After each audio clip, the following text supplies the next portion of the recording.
こんにちは。皆さんは、覚えていらっしゃるでしょうか？約3ヶ月前に、新しい PC の計画について紹介したことを。計画していたのは、アクリルの板を使った PC ケースで、けどでおおよその寸法を決定する、ところまで紹介していました。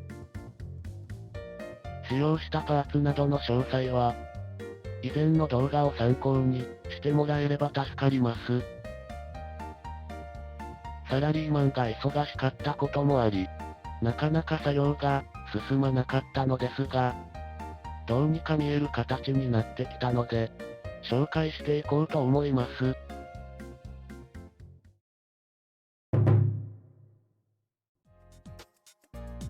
材料を紹介します。アルミ製の底板です。けどでは、赤色の矢印の部分になります。縦 200mm、横 250mm、厚さ 30mm で、重さが 2kg ぐらいありました。厚さが 5mm のアクリルの板です。近所のホームセンターでカットしてもらいました。自分でのカットも考えましたが、穴開けと寸法精度の確保が難しいので、ホームセンターでレーザーカットしてもらいました。アルミ製の底板が10137円、アクリルの板が、レーザー加工も含めて17225円なので、大幅に予算を超過しています。あと、困ったことがあって、アルミ製の底板が歪んでました。アクリル板との間に 1mm ぐらいの隙間があるので、うまく接着できるか心配です。とりあえず、マスキングテープで仮組みしてみました。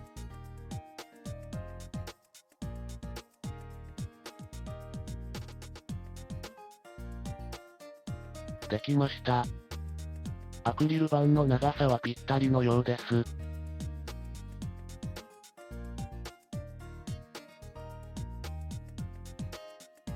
やっぱり、隙間ができてしまいました。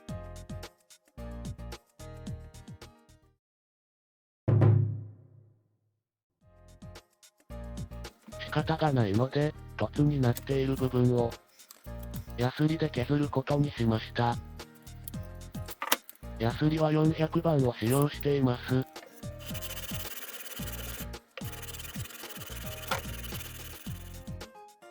できました。ちなみに3時間ぐらいかかりました。フライス板が欲しいです。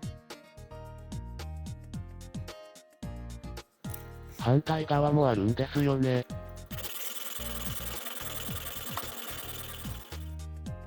こちらも3時間ぐらいかかりました。サラリーマンの貴重な休日が消えました。合わせてみました。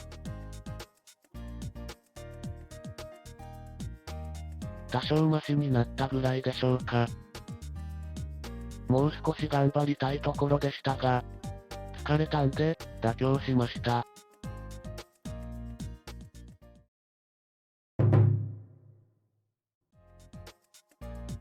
底板の準備ができたので、アクリル板を接着しようと思ったのですが、うまく直角が出ません。よく見てみたら、レーザー加工の切り口が斜めになっていました。また、削るしかないようです。400番で荒削りして、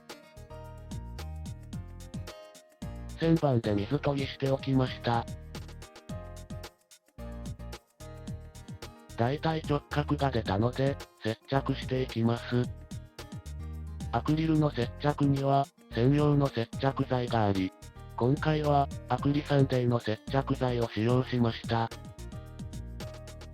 溶剤を注射針のついた容器に移し、接着面の角に塗布すれば良いようです。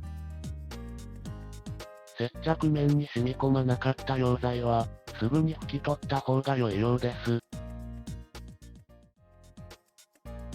溶剤の塗布後、約5分で、だいたい接着されました。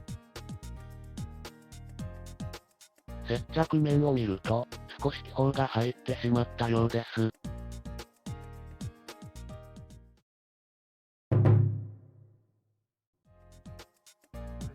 接着してから、強度が不安になったので、角材で補強をすることにしました。10ミリ角のアクリルの角材を、側面のアクリル板と同じ幅に切ります。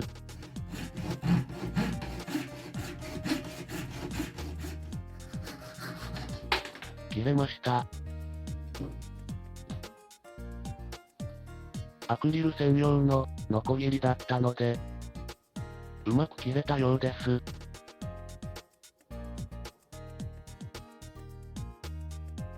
切ったアクリルは長さが不揃いだったので、ヤスリで修正しました。綺麗にできました。ついでに、ネジ穴を開けることにしました。M4 のネジを使う予定なので、下穴は 3002mm です。タップでネジを切っていきます。できました。ネジ山のメス側が見えるのは、アクリルならではで新鮮ですね。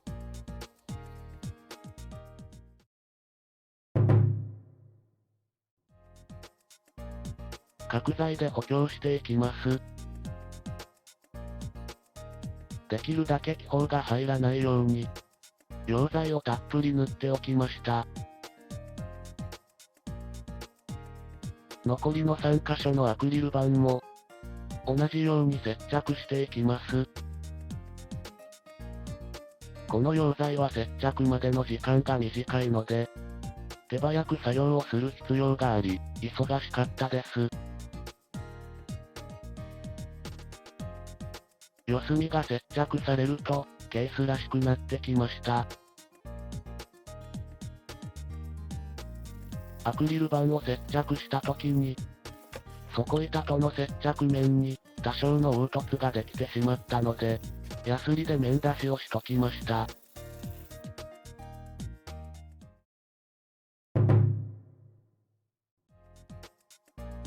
アクリル板の準備も終わりました。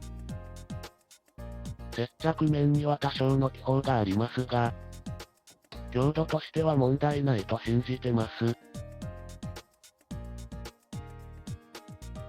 やっと、底板とアクリル板の接着です。接着剤はアロンアルファのゼリー状を使用します。隙間ができないように、たっぷり塗ります。軽く鳴らして、接着しようと思ったんですが、底板の削った部分が、金属光沢していることに気づいて、慌てて、マッキーで黒くしときました。急いで合体。裏返して1日放置しました。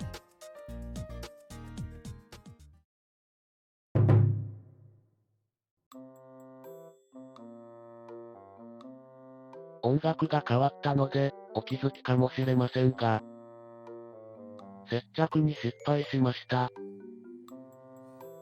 1日経って触ってみたら、あっさり外れてしまいました。底板側がうまく接着できていません。最後にマッキーを塗ったのは、完全に失敗だったようです。あと、アクリルが白く不透明になってしまいました。アロンアルファはアクリルに使えないですね。